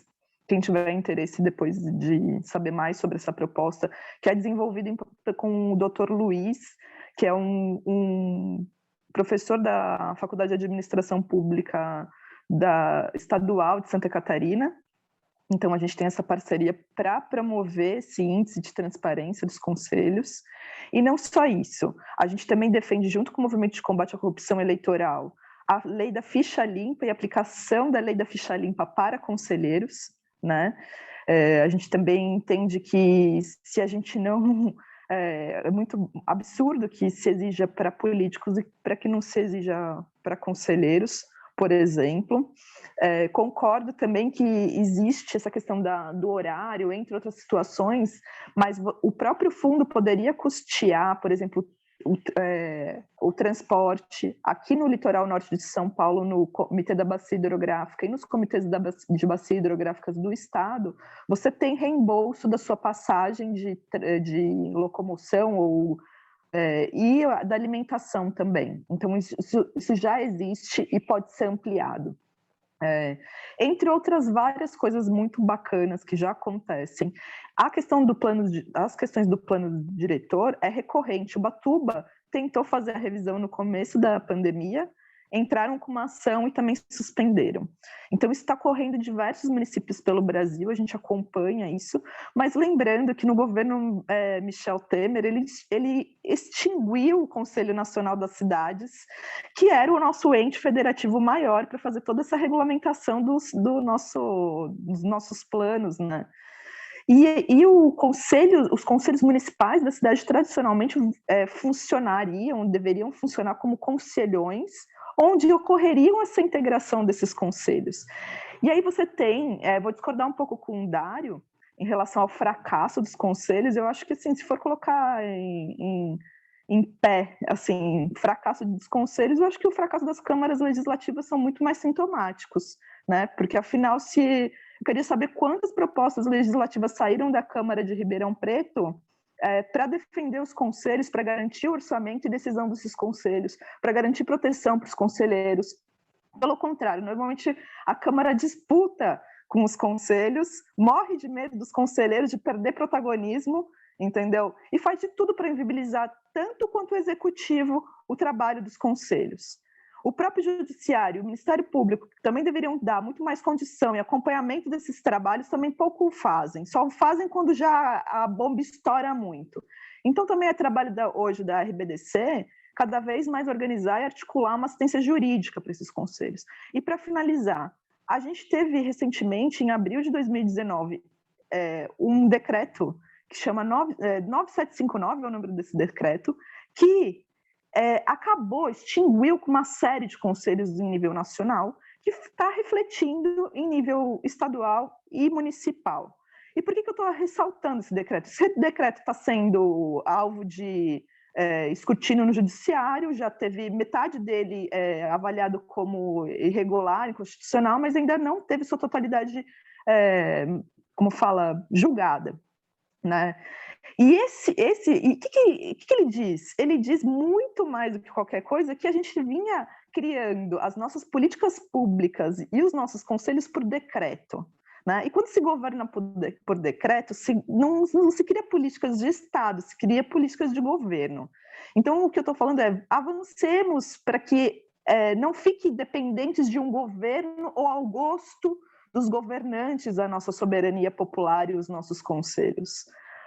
O que a gente defende é justamente isso. Todos os temas que foram recorrentes aqui como problemas dos conselhos não são problemas dos conselhos, são problemas da soberania popular e da falta de soberania popular que nós temos no país. Seja ele através de conselhos, ou seja ele, inclusive, para tirar os maus governantes. Como que a gente tira um mau governador, um mau presidente que tem mais de 100 pedidos de impeachment, né, aí que não estão sendo votados? Então, a gente tem um problema muito grave, inclusive de recall, em relação aos próprios governantes representativos. A gente tem uma crise de representação. As organizações sociais representam também o Conselho, e elas não são essa maravilhosa, né, a 7ª maravilha do mundo.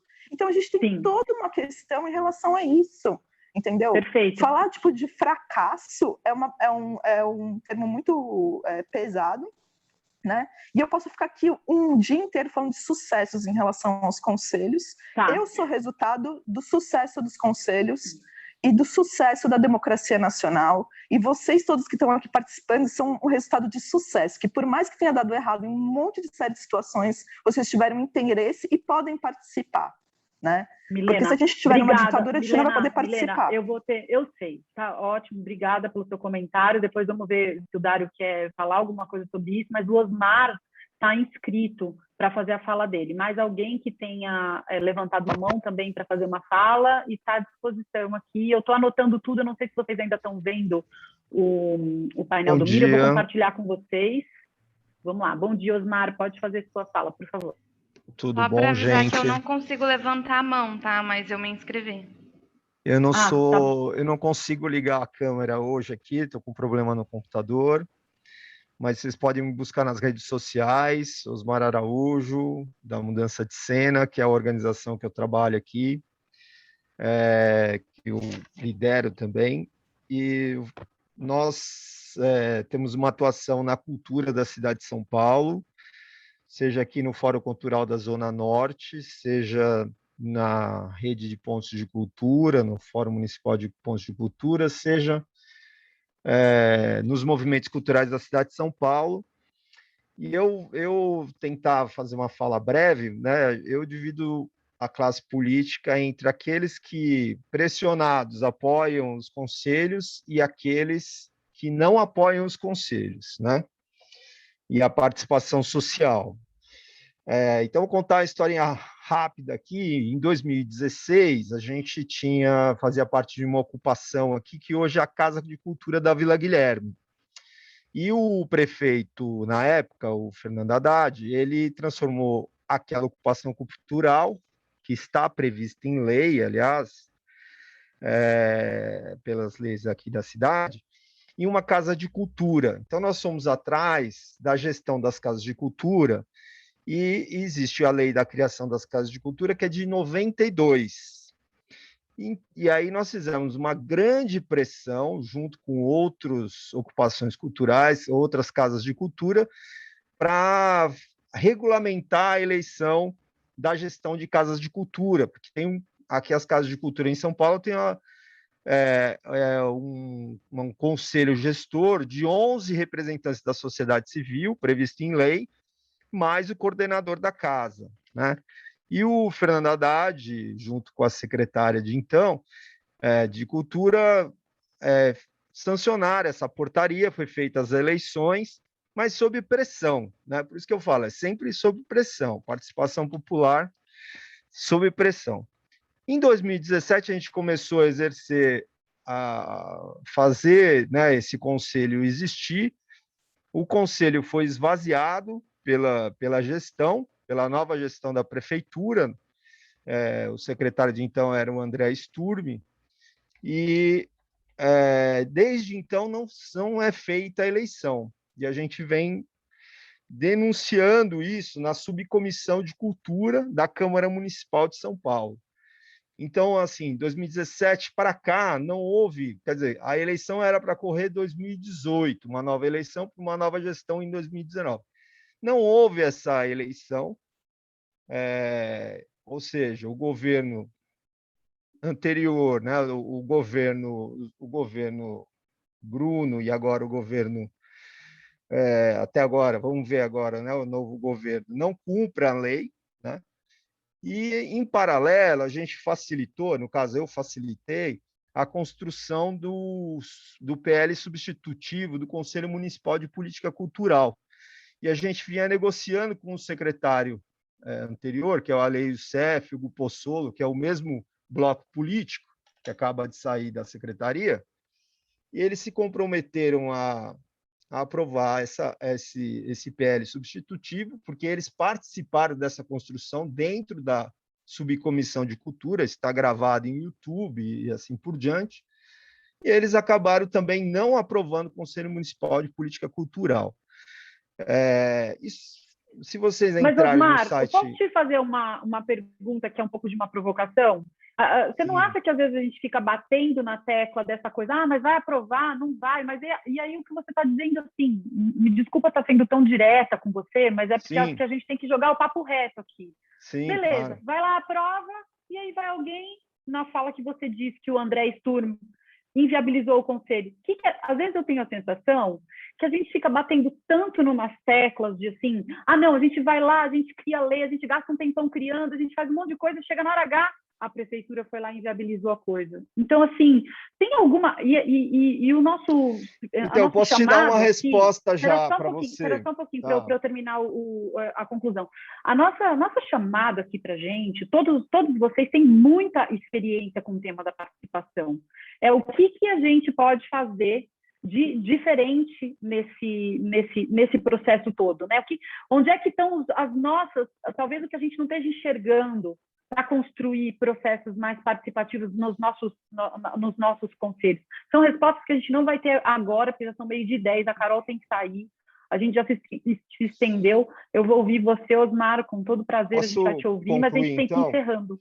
Tá, pode, Então, para claro. concluir, Fala né? finais. Então, assim, existe essa, por isso que eu coloco assim, existe políticos, eu não estou falando em partidos, mas existem políticos, talvez partidos, né, que apoiam a criação do conselho quando são pressionados e outros não.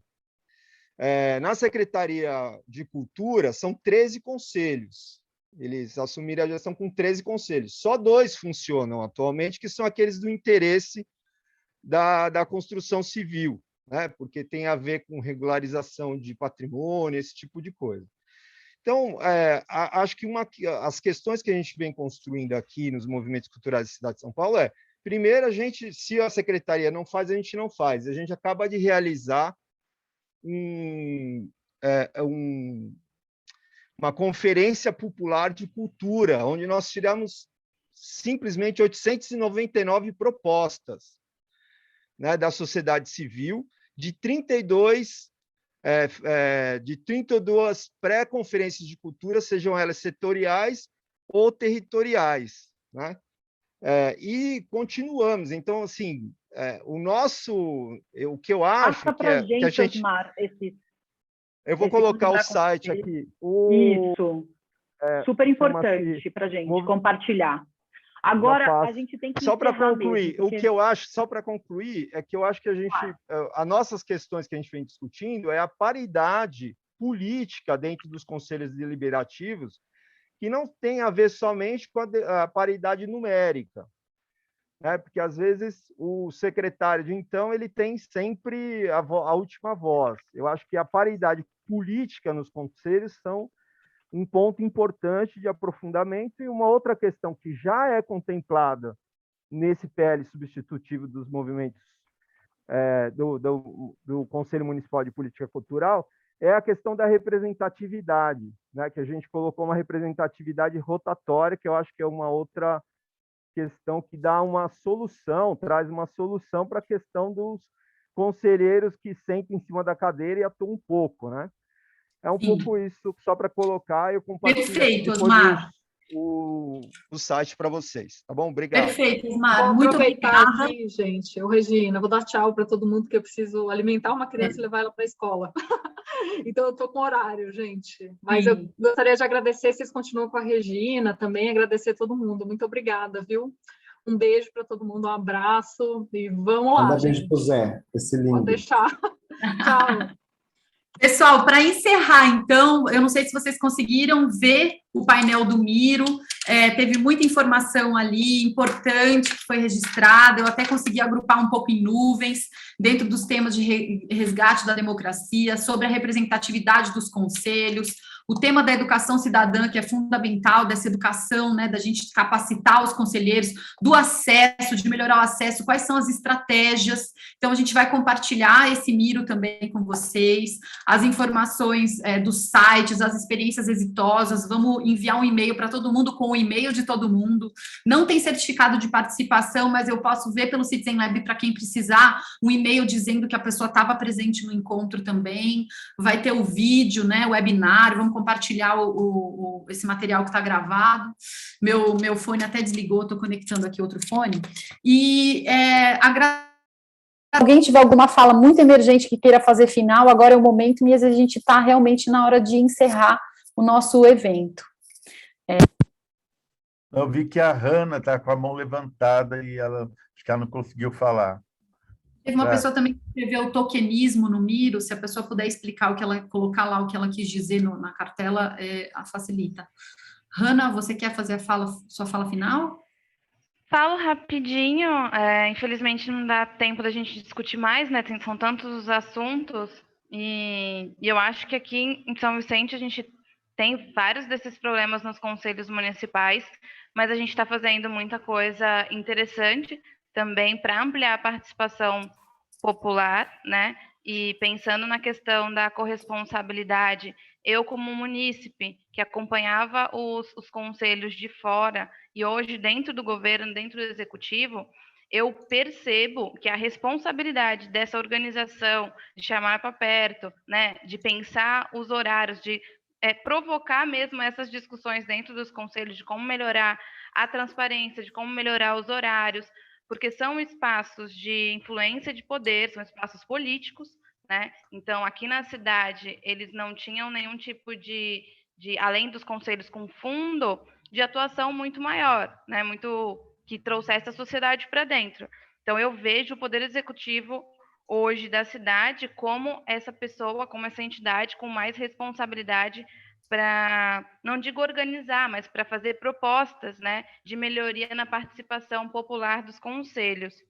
E aí aqui a gente já está trabalhando a capacitação para os conselheiros, porque nós estamos num ano de muitas eleições, de renovação dessas cadeiras.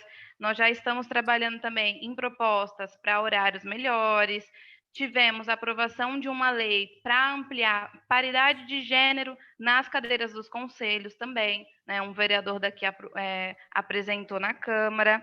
E, inclusive, conselhos que têm fundo, como, por exemplo, o Conselho Municipal da Assistência Social, recentemente decidiu, né, eles deliberaram oferecer recurso financeiro para que a cadeira do usuário que foi eleito possa participar das reuniões, porque essa pessoa também tem que ter dinheiro para ir até o encontro presencial, né?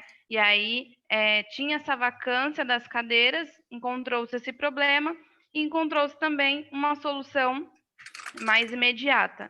Então, essas são algumas das coisas, mas tem diversas outras coisas que a gente está construindo para ampliar e deixar de ser esse espaço político que sempre foi aqui na minha cidade, sabe? Então, a gente está bem focado com essa discussão. Então, se vocês tiverem outros espaços para discutir essa participação, a gente vai estar super à disposição também. Obrigada. Muito obrigada, Hanna. Terminamos muito bem, com uma ótima fala de como o poder público pode e deve cumprir seu papel, né, de ativação dos conselhos. Eu posso só fazer um posicionamento da citação da Milena? Pode, e aí a gente fecha mesmo. Pode. Tá bom. Só respondendo o questionamento, né, eu até agradeço a fala dela, né, acho que ela me aponta assim, um risco de desanimar as pessoas com a minha fala, né, acho que nesse sentido eu realmente não fui nada adequado. Até em termos de conversação não violenta, né? Quando eu falo que do fracasso, eu não estou falando de mim, eu acho que eu estou falando da minha frustração em relação às minhas vivências que eu tenho nos conselhos que eu participo, né?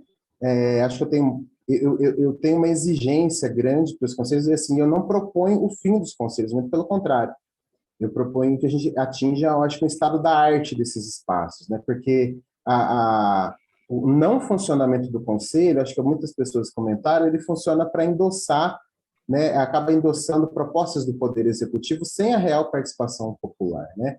E aí, só para concluir, eu lembro de uma frase do Davi Capistrano, que é um sanitarista, e ele dizia, assim, uma coisa que me motiva muito, ele dizia que nos princípios nossos das políticas públicas, faltou um termo importante, que é o princípio da urgência, né? A gente tem que ter urgência nesses processos, né? Então, eu sou muito motivado com isso. E ela comentou da Câmara Municipal do nosso trabalho. Assim, eu tenho um rol de atividades e ações que a gente fez em relação à participação dos conselhos municipais, que está disponível. E só para concluir para todo mundo, eu fiz para organizar a fala, eu fiz um documento com várias citações, indicadores, referências, propostas, né? Propostas de trabalho para a Citizen Lab. Então, eu vou colocar à disposição, Regina, se alguém tiver interesse, pedir o documento, quiser encaminhar, né, eu sugerindo a gente fazer uma meta-análise de dados em relação às produções de conselhos, fiz um levantamento de indicadores de qualidade quantitativa e qualitativa, então tem alguns dados interessantes, eu vou disponibilizar para você, quem tiver interesse, ou quiser que mandar para todo mundo, está à disposição. Tá bom? Obrigado, e deixo um grande abraço. Bora fazer parceria ainda.